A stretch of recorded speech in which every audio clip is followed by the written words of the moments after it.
Hello. I've had a long but short day. But anyway, I wanted to talk about the importance of resolving conflicts um, or misunderstandings by communicating with somebody. I mean, there's many ways to properly communicate. Um, if there's a conflict, it's super important to communicate face to face and not through text or even sometimes on the phone. And I say this because if you're misunderstood or if you misunderstand somebody in communication, um, it's easy just to, stop texting them or hanging up on them or things like that.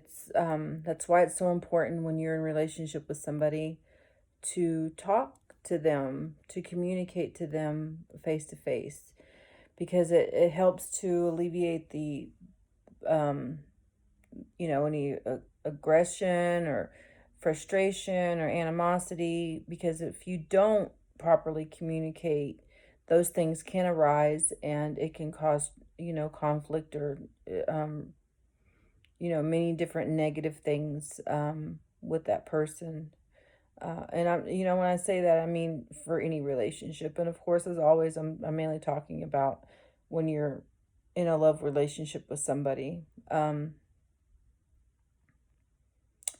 trying to think of a, for instance, say you misunderstood somebody on maybe the time, or you misunderstood somebody on, a place where you're going to meet, and things happen throughout the day, or, um, the proper way to communicate, even the smallest things, is face to face.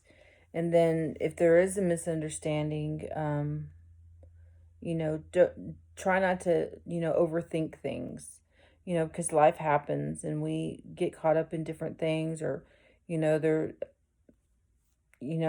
just life happens, and it's important to get through any kind of misunderstanding or conflicts by talking about them and not holding them in.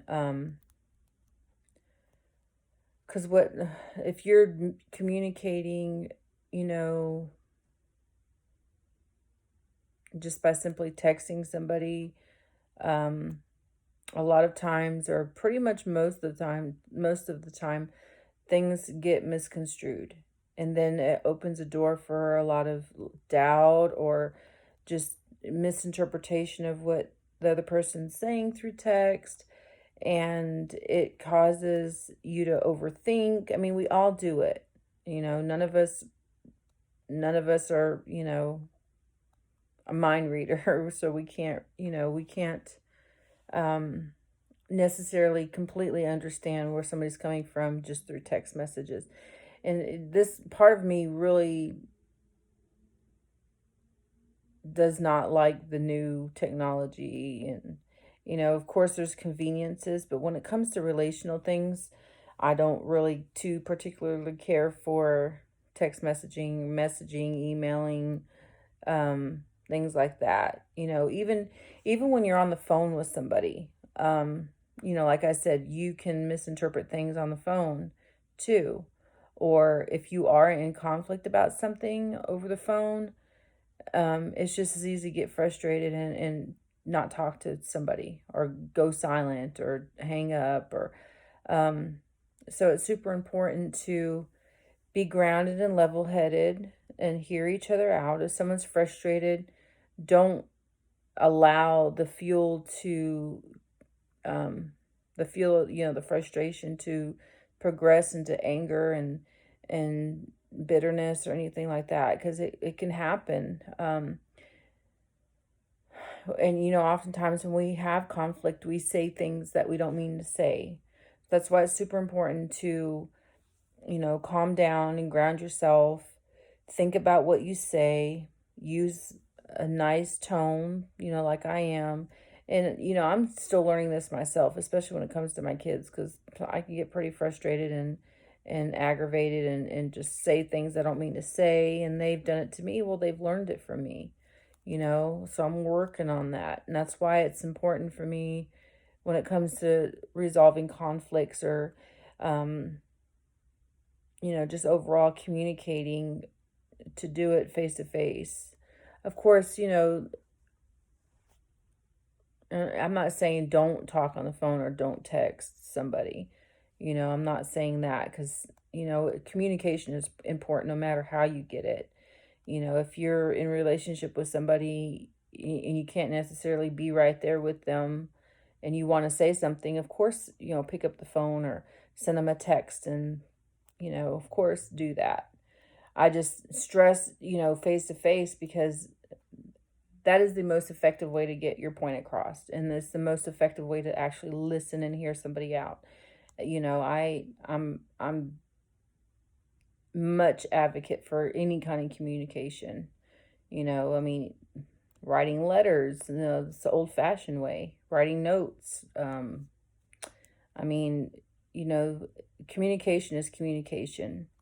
Um, but like I was saying, when it comes to heart matters, things that are from the heart, or when it comes to conflicts, it's really important to do things like that when you're together, when you're face to face with one another. Um, because you will remember their body language, you'll remember the tone, you remember eye contact, you remember how they, and I'm not all of us can do this, but I can, and that's, I'm very I wear my heart on my sleeve type of person. I can't hide my emotions.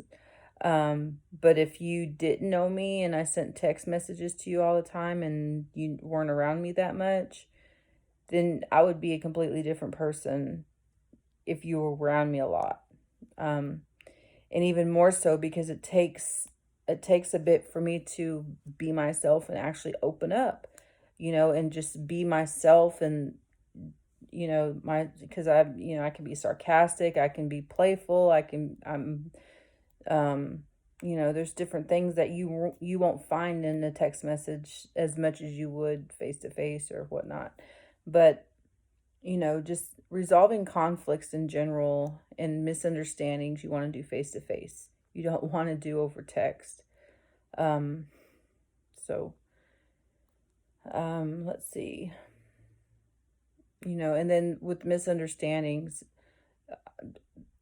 probably 90% of the time when you're sending a deep, heartfelt text to somebody, it's going to get misunderstood. Whether it be, a conflict or, just sending something heartfelt, you know, or deep in subject matter, don't, it's not good to text those things. I mean, you can, but if you want to see someone's reaction to the way that you feel about them, would you rather see it and hear them say it or read it in a text message? And I'm huge with reading, and I love to read, I love to write, I love poetry, so I'm all about expressing those things in different ways. But when you're getting to know somebody and you just meet them, you know, communication is better done face to face. And once you've established that level of like understanding and trust and you kind of know the other person and their personality better, then it's good, pick up the phone and call them and, or text them or, things like that. That's why I say in a lot of my relationship videos, um, getting to know somebody is best done when you're face to face, when you're around each other a lot. So anyway, I just wanted to share that. Communication is good in whatever form it is. Expressing your feelings through poetry or through writing it's beautiful. It can be it's extremely powerful. But getting to know a person on a personality level, as a poet and as a poet for all my life, I can read poetry on a consistent basis. And it still takes me a little bit to really kind of grasp their personality through their poetry. Um, and that's because I'm a poet. You know, poets hide a lot of their emotions in their poetry, and you kind of have to be on that same level to understand it. And even as a poet and very versed in poetry and different forms of poetry, I still have to read quite a bit to kind of grasp the personality behind it. So, because we can hide things in our poetry too. So, or from our poetry, I should say. So, all in all, yeah, all forms of communication are beautiful. All forms, you know, and it's healthy to be able to write things down if you're, you know, feeling some kind of way. A lot of times, like in the middle of the night, like journaling and things like that. If you have thoughts on your mind, it's good to kind of get those out and down on paper, um, and communicate them. You know, if you have something to say to somebody, um, and it's something that's a deep subject matter, unless you know them, their personality, and it's good to get to know them first, face to face versus through writing or, you know, just always talking on the phone. So, um, don't be afraid to communicate. It's healthy. It's good. It helps us get to know one another better. So once you've learned somebody's personality, it's good to communicate in any form. So anyway, I'm a little sleepy and I still gotta go to the dang gym. Anyway, so with that said, I think Kelly and I are planning on Sunday. She's had a long week, so we're gonna wait till Sunday to do a podcast. But I hope you have a good night.